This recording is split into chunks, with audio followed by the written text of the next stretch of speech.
मेरा पाश भस्म हो गया।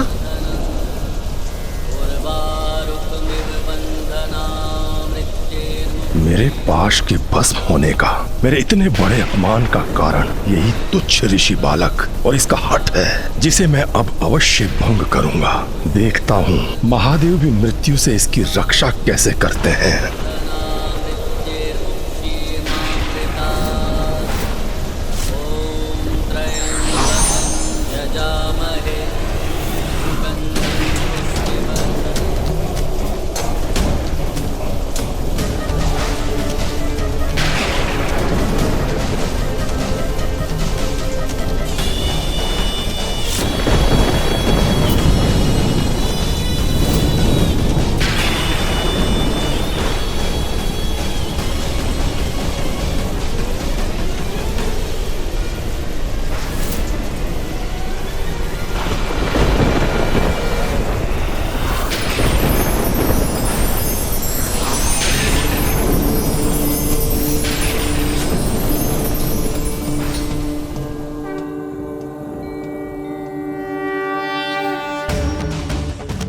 महादेव, माता, आदिशक्ति अपने अर्धनारेश्वर रूप में।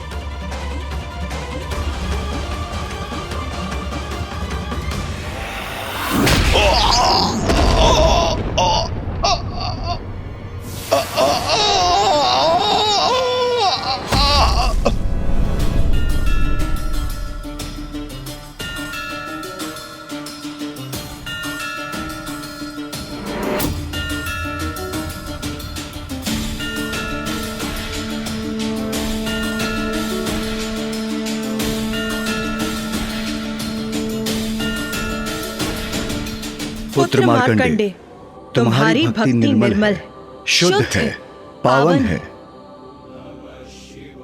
स्वामी के प्रति तुम्हारा अटल विश्वास अद्भुत है, अपूर्व है पुत्र मार्कंडे। यमराज, तुम्हारे अहंकार के दंड स्वरूप आज मेरे हाथों तुम्हारा अंत होगा काल देवता।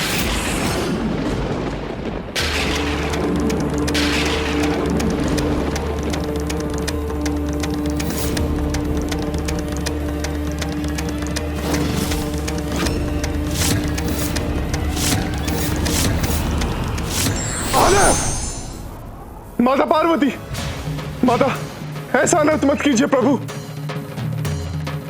क्षमा कर दीजिए मेरे पुत्र को। सूर्यदेव, हट जाइए मेरे मार्ग से। मैं आपसे विनती करता हूं प्रभु, मेरे पुत्र को क्षमादान देने की कृपा कीजिए।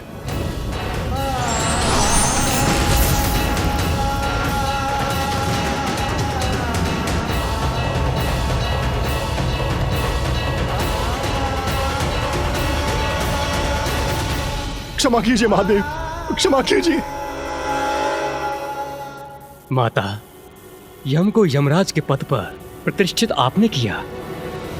आपने ही मृत्यु के नियमों को निर्धारित किया है। माता, तनिक विचार कीजिए, यदि काल का अंत हो गया तो मृत्यु का चक्र भी समाप्त हो जाएगा और संसार में असंतुलन उत्पन्न हो जाएगा। मैं निवेदन करता हूं, जगत जननी है आप, जगत पिता है आप, यम को क्षमा कर दीजिए, अपनी संतान पर दया कीजिए।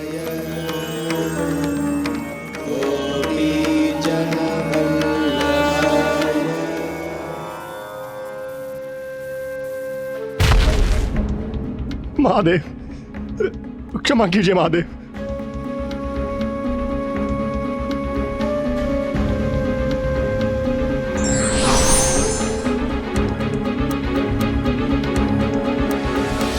मुझसे बहुत बड़ा अपराध हुआ है महादेव, मुझे क्षमा कीजिए माता, मुझे क्षमा कीजिए। माता, आपने और पिताश्री ने अर्धनारीश्वर रूप में ऋषि मार्कंडे की यमराज से रक्षा तो कर ली, किंतु माता। किंतु क्या गणेश? मेरी धृष्टता क्षमा करें माता, किंतु मैं यमराज का अपराध नहीं समझ सका। वो तो अपना वही कर्तव्य निभाने आए थे जो आपने और पिताश्री ने उन्हें कालदेव के रूप में सौंपा था। तो फिर उनकी भूल क्या थी माता?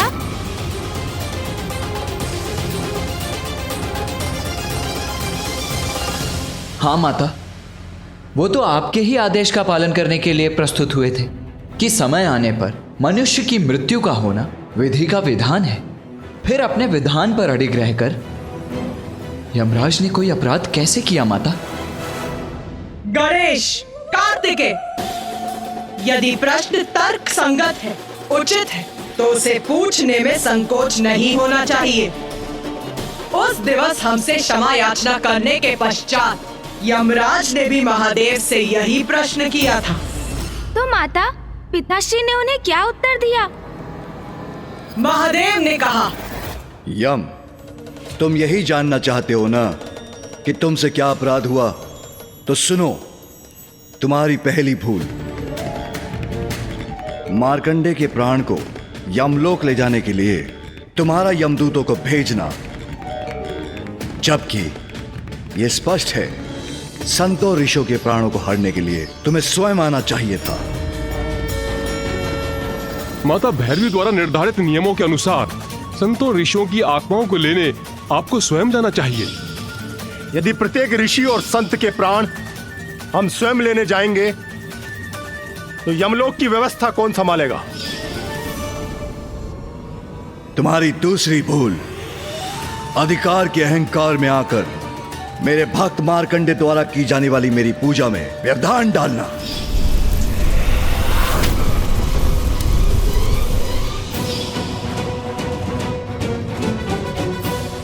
जिसमें तुमने तनिक भी संकोच नहीं किया। तुम यदि चाहते तो कुछ क्षण प्रतीक्षा कर सकते थे, किंतु तुमने वो नहीं किया। तुम्हारी तीसरी भूल तुम्हारी भ्रांति की कि तुम सभी को मृत्यु प्रदान कर सकते हो, यहां तक कि ब्रह्मदेव, इंद्रदेव आदि को भी प्रभावित कर सकते हो, किंतु कोई तुम्हारे प्राण नहीं हर सकता। जब मृत्यु समक्ष होती है तब तुम तो क्या, मैं ब्रह्मदेव और इंद्रदेव की भी नहीं सुनता। तुम्हारे इन तीनों अपराधों के दंड हेतु मैं तुम्हारा वध करने के लिए प्रेरित हुआ। और स्वामी को, स्वयं महादेव को अपने पाश से स्पर्श करने का दुस्साहस करना।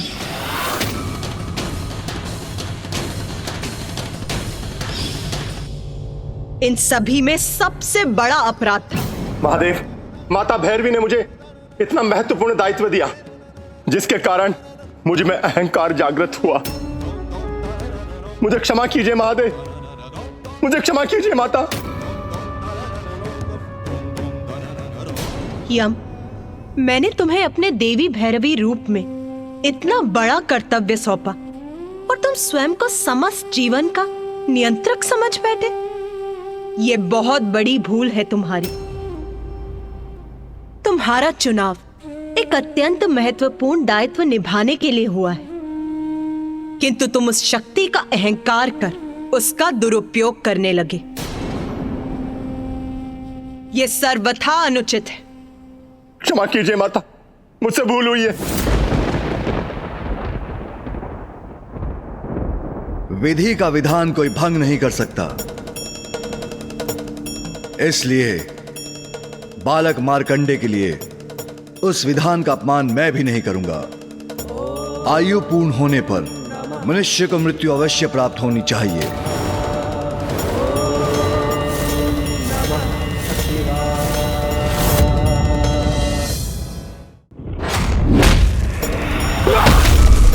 मुझसे बहुत बड़ा अपराध हुआ है महादेव, मुझे क्षमा कीजिए माता। विधि का विधान कोई भंग नहीं कर सकता। आयु पूर्ण होने पर मनुष्य को मृत्यु अवश्य प्राप्त होनी चाहिए। उमा, स्मरण कीजिए, मैंने मार्कंडे के पिता ऋषि मृकेंडु को पुत्र प्राप्ति का वरदान प्राप्त करने के लिए क्या कहा था? मैं तुम्हें ऐसे अनेकों पुत्र दे सकता हूं वत्स, जिनकी आयु 100 वर्ष की होगी, किंतु जो बुद्धिहीन होंगे तेजहीन होंगे, अथवा एक ऐसा पुत्र जो तेजस्वी, मनस्वी और ज्ञानी होगा, किंतु उसकी आयु मात्र 16 वर्ष की होगी। इसलिए मैं वरदान देता हूं कि आज के बाद मार्कंडे की आयु 16 वर्ष से अधिक कभी नहीं होगी। 16 वर्ष से अधिक कभी नहीं होगी। 16 वर्ष से अधिक कभी नहीं होगी।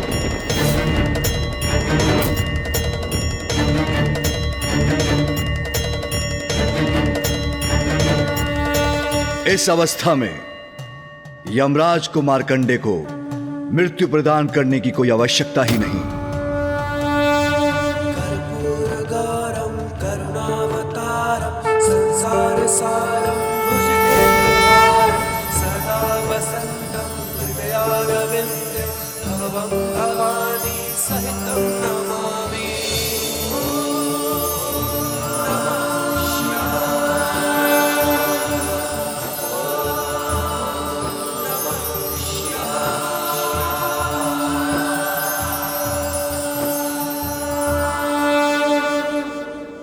आज से संसार के अंत तक बालक मार्कंडे की आयु में कोई वृद्धि नहीं होगी।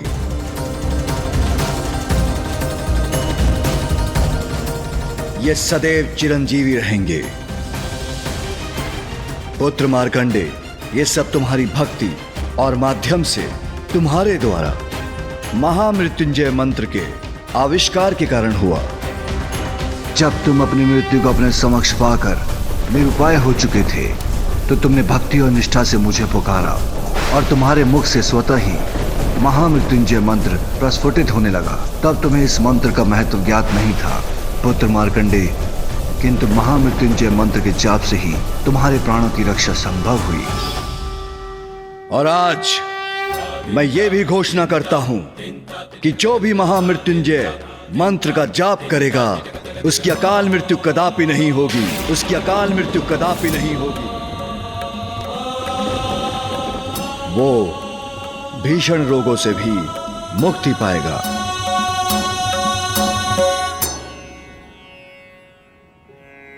महादेव, मैं कृतार्थ हुआ प्रभु। आज आपने और माता ने एक पुत्र को यह अवसर प्रदान किया कि वो अपने माता पिता की निराशा को आशा और आनंद में परिवर्तित कर सके। ये आपकी दया, कृपा और आशीष का ही परिणाम है। पुत्र मार्कंडे, मुझे पूर्ण विश्वास था तुम्हारी प्रार्थना महादेव तक अवश्य पहुंचेगी। तुम में एक विशेष गुण है पुत्र।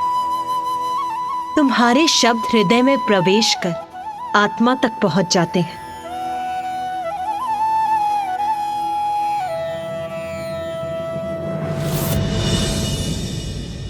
ये सब आप ही की लीला का चमत्कार है। आप ही का आशीर्वाद है माता। माता, आपकी लीला तो अपरंपार है।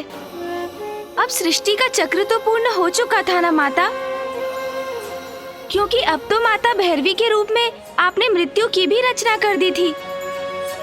अर्थात अब समय आने पर सभी प्राणियों की मृत्यु के पश्चात उनका यमलोक जाना निश्चित हो गया, जहाँ वो पश्चाताप और साधना कर अपने कर्मों के अनुसार उचित लोक में प्रवेश करेंगे। तो अब तो संसार में पूर्णता थी ना माता? नहीं, नहीं, नहीं। अभी तक अच्छे और बुरे कर्मों का फल मृत्यु के बाद ही प्राप्त होता था, किंतु अब महादेव, नारायण और ब्रह्मदेव की इच्छा थी कि एक ऐसा विधान बने जिससे जीवों को उनके कर्मों का फल उनके जीवन काल में ही प्राप्त हो। मुझे त्रिदेवों का ये प्रस्ताव स्वीकार नहीं था, किंतु मेरे अगले स्वरूप की स्वीकृति प्राप्त करने के लिए उन्होंने मेरे साथ एक छल किया। त्रिदेवों ने आपके साथ छल किया माता? जिसके परिणाम स्वरूप मैंने अपने स्वामी के साथ त्रिदेवों को उचित पाठ सिखाया। माता ने उचित पाठ सिखाया त्रिदेवों को? ऐसा क्या छल किया था त्रिदेवों ने जिससे माता उन्हें दंडित करने के लिए विवश हो गई? गणेश, तुम अपनी जिज्ञासा शांत करने हेतु यहाँ उपस्थित ब्रह्मदेव और नारायण से ही क्यों नहीं पूछ लेते कि कैसा छल किया था उन्होंने मेरे साथ?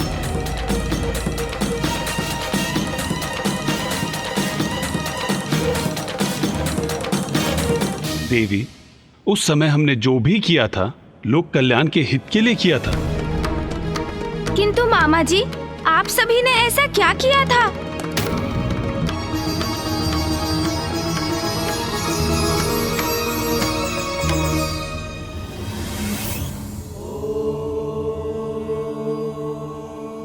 माधव, माधव टमाटर दीजिए, माधव इस बार टमाटर दीजिए।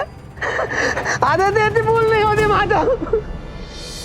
बाहर कैसा कोलाहल है ये? इतने दीन स्वर में क्षमा याचना क्यों कर रहे हैं तोतला जी? कदाचित मुझे स्वयं जाकर देखना चाहिए। माधव टमाटर दीजिए, मैं वतन देता हूँ। आधे देती भूल नहीं होती माधव, टमाटर दीजिए माधव। नाथ, स्वामी, प्रणाम माता। प्रणाम माता।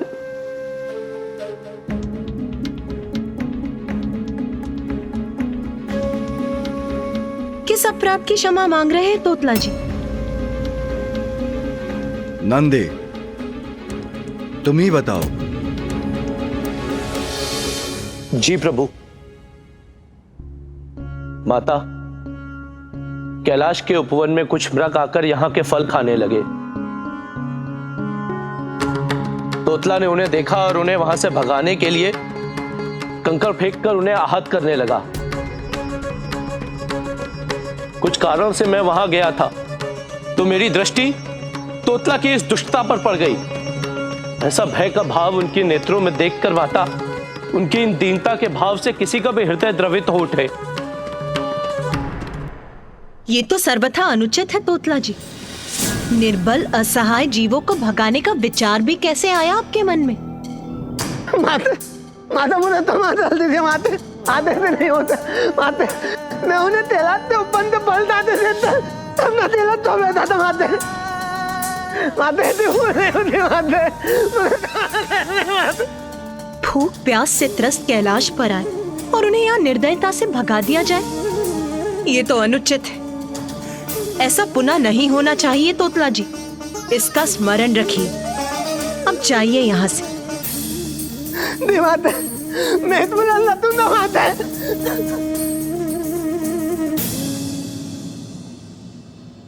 उमा, आपने मात्र चेतावनी देकर जाने दिया तोतला को, यह क्या उचित था? मैं आपका प्रश्न नहीं समझी स्वामी। ये उचित नहीं था तो फिर क्या करना चाहिए था हमें? असहाय जीवों को उनके भोजन से वंचित किया, उन्हें आहत किया। क्या इस अपराध का दंड नहीं प्राप्त होना चाहिए था तोतला को? उमा, हम जीवों को उनके अच्छे कर्मों के लिए पुरस्कृत करते हैं, तो क्या उनके बुरे कर्मों के लिए दंड नहीं देना चाहिए, जिससे वो पुनः वही भूल, वही अपराध ना करें? अपनी भूल उन्हें स्मरण रहे और वो दंड के भय से बुराई का त्याग कर अच्छाई का मार्ग अपनाएं। जैसे तोतला, यदि आप उसे क्षमा करने के स्थान पर दंडित करती तो भविष्य में धीरज खोने पर भी वो दंड का ध्यान कर कभी ऐसी निर्दयता नहीं कर सकेगा। नाथ, कर्मों का फल तो सभी भुगतते हैं, यही सृष्टि का नियम है जो मैंने स्वयं स्थापित किया है। उमा, वो मृत्यु के उपरांत होता है, किंतु जीवों के जीवन काल में नहीं। यदि उनके जीवित रहते उनके कर्मों के परिणाम उनके समक्ष आ जाए तो जीव अवश्य अपनी भूल सुधार कर अच्छे कर्म करने के लिए प्रेरित होंगे। नाथ, आप पिता हैं, आपका हृदय कठोर हो सकता है, किंतु मैं मां हूं। सभी जीव मेरी संतानें हैं, उन्हें पीड़ा होती है तो अश्रु मेरे बहते हैं। मैंने ही यमलोक की रचना कर वहां यमराज को स्थापित किया है, किंतु उनके द्वारा दंडित आत्माओं की चित्कार विचलित करती है मुझे। जब वही सहना मेरे लिए कठिन है तो मैं अपनी संतानों को उनके जीवन काल में दंडित करने का आपका सुझाव मैं कैसे स्वीकार कर सकती हूँ स्वामी? नहीं प्रभु, ये मुझसे कदापि नहीं होगा।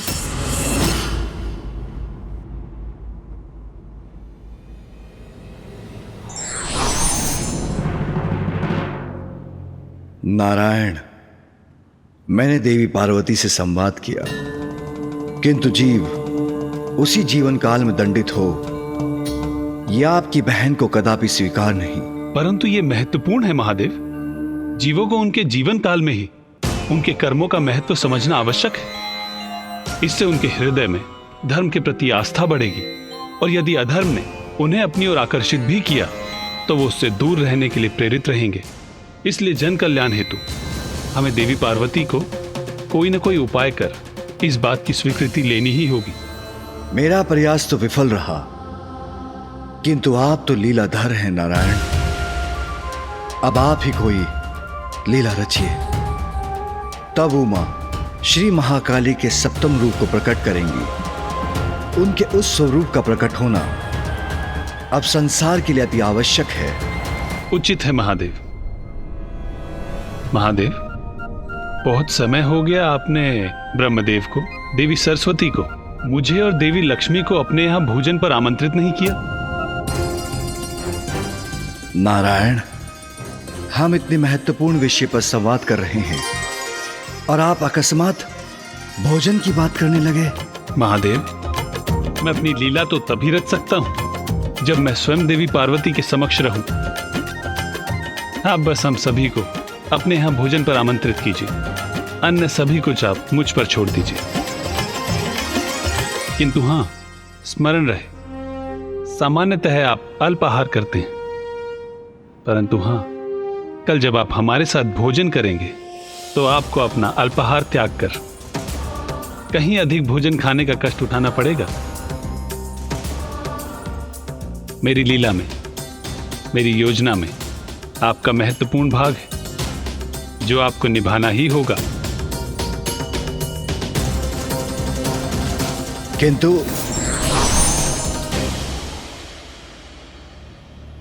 अधिक भोजन जो मैं कभी नहीं करता, किंतु नारायण का कहा भी नहीं टाल सकता मैं।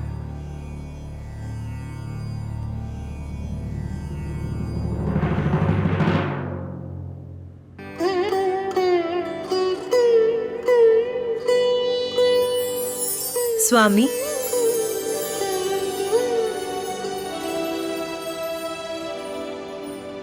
स्वामी, आप ध्यान में लीन हो जाते हैं तो सब कुछ भूल जाते हैं, आहार करना भी।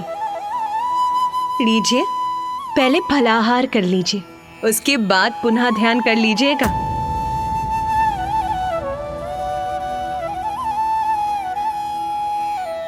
उमा, मैं तुम्हें बताना भूल गया, मैंने ब्रह्मदेव और नारायण को देवी सरस्वती और देवी लक्ष्मी के साथ कल भोजन के लिए आमंत्रित किया है। ये तो बहुत उत्तम समाचार है, बहुत आनंद आएगा। किंतु आपने उन्हें आमंत्रित कर लिया और आप मुझे अब बता रहे हैं। मुझे अभी कल की व्यवस्था आरंभ करनी होगी, मेरे पास समय नहीं है। मैं अभी जाके गढ़ों को उनके कार्य सौंपती हूँ। व्यवस्था उचित होनी चाहिए और समय कम है, मुझे सब कुछ शीघ्रता से करना होगा।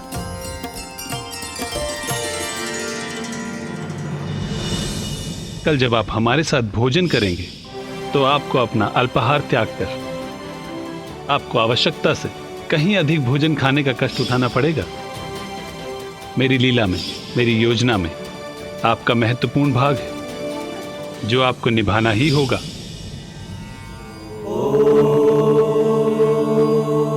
ज्ञात नहीं कैसी लीला रच रहे हैं लीलाधर नारायण, किंतु कल उनके कहे अनुसार अत्यधिक भोजन करने के लिए मुझे आज उपवास रखना ही होगा। अच्छा, मामा जी ने लीला रची थी, वो भी भोजन को केंद्र बनाकर।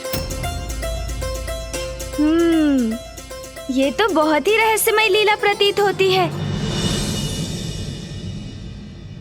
मुझे भनक भी नहीं थी,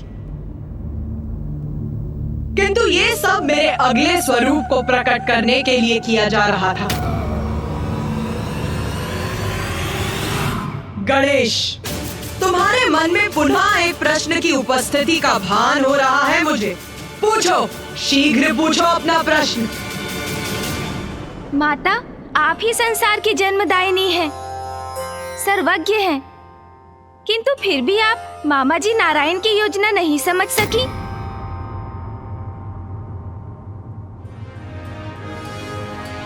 हाँ माता, आपने ही अपनी लीला के माध्यम से मधु और कैटव असुरों को उत्पन्न किया। मामा जी को उनकी योग निद्रा से बाहर निकालने में भी आप ही उनकी सहायक बनी। पृथ्वी की रचना के लिए आपने उस संपूर्ण घटना को गढ़ा, तब भी मामा जी आपकी लीला के भाग बने। फिर अब आपको उनकी इस लीला का आभास क्यों नहीं हुआ माता?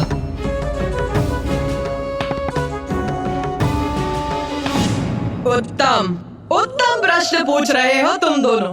श्री महाकाली के रूप में मुझसे कुछ नहीं छिपता, क्योंकि तब मेरी चेतना निर्गुण रूप में सर्वाधिक सशक्त होती है, किंतु पार्वती रूप में मेरी ही चेतना शरीर से बंध कर मेरे ही द्वारा निर्धारित नियमों से सीमित हो जाती है। तब मोह और भावनाओं से प्रेरित होता है मन, मेरी सतर्कता का हवास होता है, और इसीलिए तब लीलाधर नारायण अपनी लीला से मुझे प्रभावित करने में सफल हुए। फिर क्या हुआ माता? क्या फूफा जी, बुआ जी, मामा जी और मामी जी सभी भोजन करने कैलाश आए? हाँ गणेश, भोजन के लिए सभी का कैलाश आगमन हुआ, और तभी आरंभ हुआ नारायण की इस लीला का। मेरा अगला महाविद्या स्वरूप धूमावती है।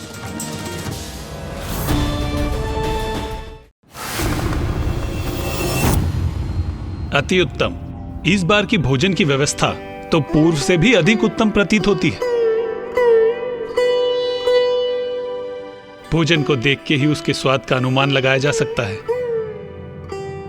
देवी पार्वती, जब हमें महादेव ने भोजन के लिए आमंत्रित किया तो हम सभी को अत्यंत प्रसन्नता हुई, क्योंकि हमारे दायित्वों की व्यस्तता में इस प्रकार भेंट का आनंद लेने का अवसर हमें प्राप्त नहीं होता है। इतने स्वादिष्ट व्यंजन देखकर मुझे तो बहुत भूख लग रही है। आप दोनों आपस में वार्तालाप बंद कर भोजन आरंभ कीजिए। देवी, यदि आपको भूख लगी है तो आप प्रारंभ कीजिए ना। आपकी भूख से हमारे वार्तालाप का क्या संबंध है? संबंध तो है भ्राता नारायण। पति पत्नी तो एक दूसरे के पूरक होते हैं। यदि उन दोनों में से कोई एक भी भोजन ना करे तो दूसरा कैसे कर सकता है? इसीलिए जब तक आप भोजन का शुभारंभ नहीं करेंगे, मेरी भाभी देवी लक्ष्मी भोजन कैसे ग्रहण करेंगी? उचित, तो लीजिए हम आरंभ करते हैं।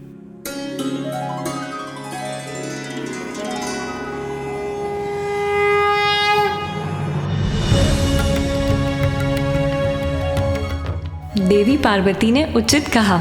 पति पत्नी में एक भोजन से वंचित रहे तो दूसरे को भोजन करने की इच्छा कैसे हो सकती है? एक साथ भोजन करने का सुख ही कुछ और है। जो पति पत्नी साथ भोजन करते हैं उनका स्नेह सदा बना रहता है। देवी पार्वती, इतना स्वादिष्ट भोजन है कि मुझसे तो रुका ही नहीं जा रहा।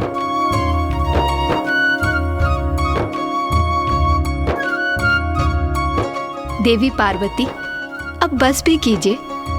नंदी और अन्य गण हमारी सेवा करते रहेंगे, आप भी हमारे साथ भोजन कीजिए। देवी सरस्वती, मैं अपनी थाल कभी नहीं लगाती। स्वामी भोजन के बाद अपनी थाल में जो छोड़ देते हैं मैं वही ग्रहण करती।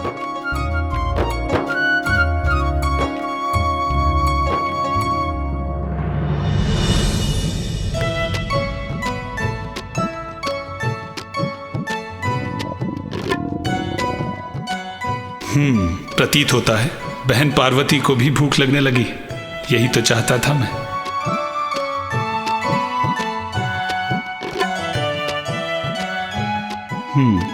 यही उचित समय है मेरी लीला के प्रारंभ का।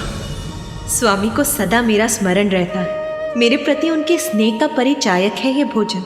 इसीलिए कितनी भी भूख क्यों ना लगी हो मुझे, मैं तो उसी भोजन की प्रतीक्षा करूंगी जो स्वामी ने मेरे लिए शेष रखा।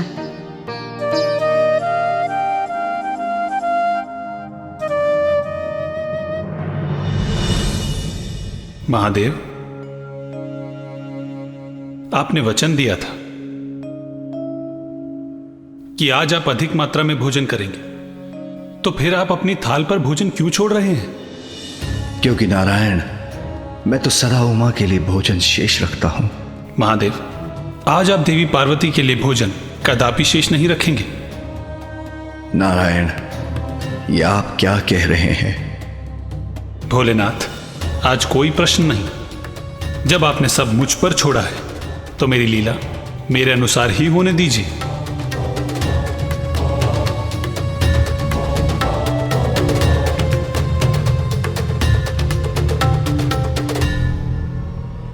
मुझे क्षमा करना उमा, मैं विवश हूं।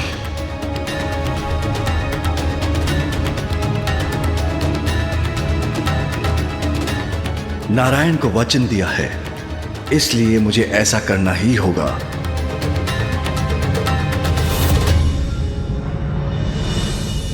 माता श्री महाकाली, पिताजी तो सदैव माँ के लिए भोजन शेष छोड़ते आए हैं, किंतु इस बार उन्होंने नहीं छोड़ा, जबकि माँ की भूख बढ़ती जा रही थी। इसका परिणाम तो अवश्य ही भयंकर हुआ होगा। बताइए ना माता। जगत के कल्याण के लिए स्वयं ईश्वर भी अपनी ही लीला का पात्र बनकर हमें यही संदेश देते हैं, कोई भी घटना अकारण नहीं होती।